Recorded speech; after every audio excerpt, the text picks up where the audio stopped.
In a small village nestled in the sun-scorched plains of Mali, where the Niger River whispered ancient secrets, lived a woman named Fatoumata.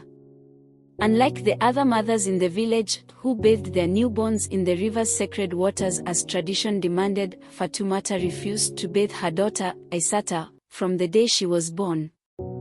The village women, proud of their cleansing rituals performed under the baobab trees, were baffled.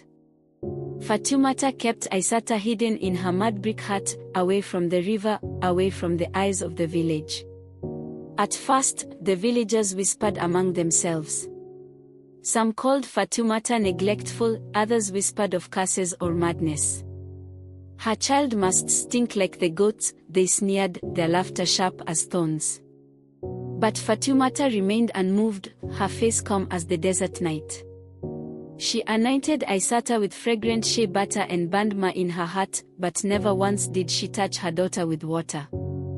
The village children were warned to steer clear of Aissata, and the elders muttered about misfortune.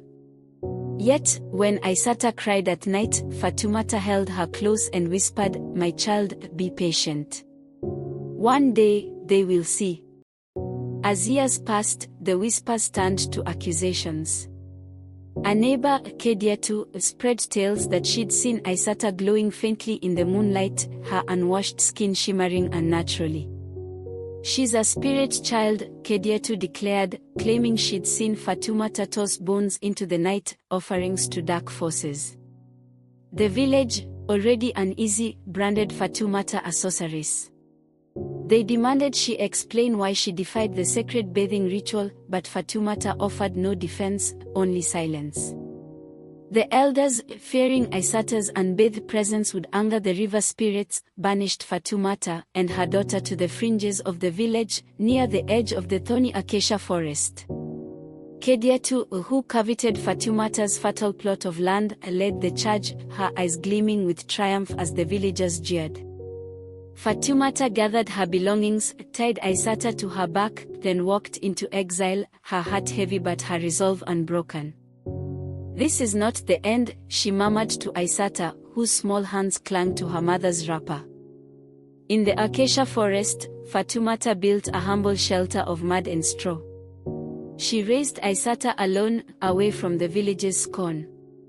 Though unbathed, Aissata grew strong and radiant, her skin glowing as if kissed by the sun itself. She moved with grace, climbing trees and chasing gazelles with uncanny speed. Fatoumata taught her the ways of the forest, warning her never to venture near the village. "This is our home now," she said. "The river is not for you." Aissata nodded, trusting her mother's words. One day, while foraging, Aissata heard a cry from the village's edge. Creeping closer, she saw a young woman, Miriam, struggling to carry a heavy load of millet under the harsh commands of her cruel aunt, Fonta. Miriam's tears fell to the dusty ground, and Aissata's heart stirred. That night, while the village slept, Aissata returned and carried the millet to Miriam's hut, her movements swift and silent. By dawn, the task was complete. Miriam, stunned, thanked the spirits for her miracle, unaware of Aissata watching from the shadows. Aissata continued her secret acts of kindness, helping Miriam with impossible tasks set by Fonta. Each morning, Miriam's gratitude filled the air, her prayers a melody in the forest. But one fateful day, as Miriam fetched water from the Niger, Fonta pushed her into the current, knowing she couldn't swim.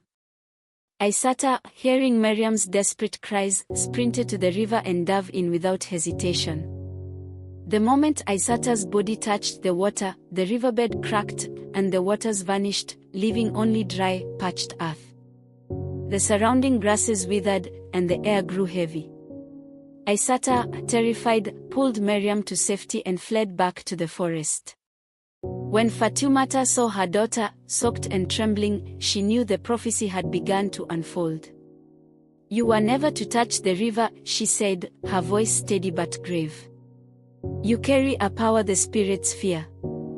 Long ago, a griot told me your touch would dry the waters of evil, but only when you meet the one whose joy will heal the land."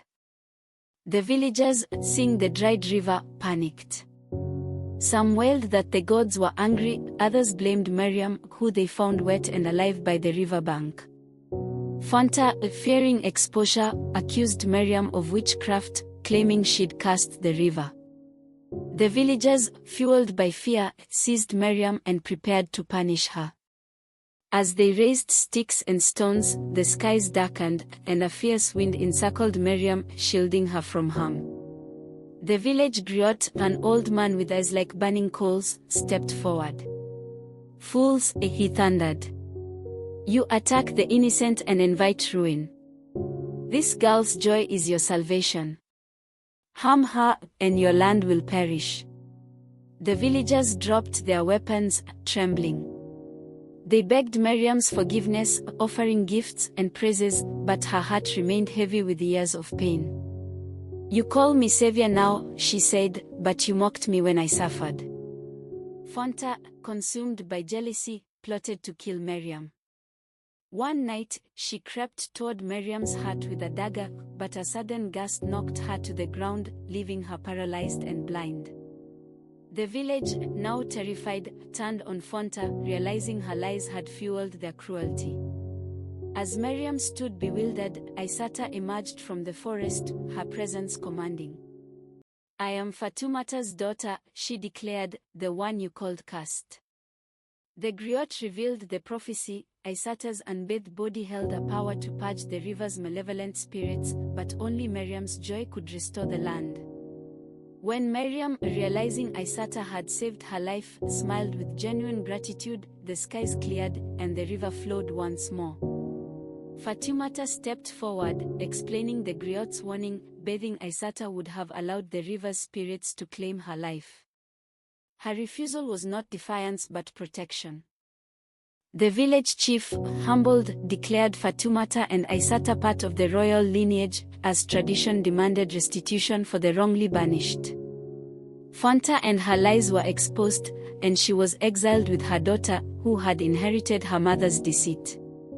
Aissata and Miriam, bound by their shared pain and triumph, grew close, their friendship blossoming into love. The village, learning its lesson, cherished them, ensuring their happiness.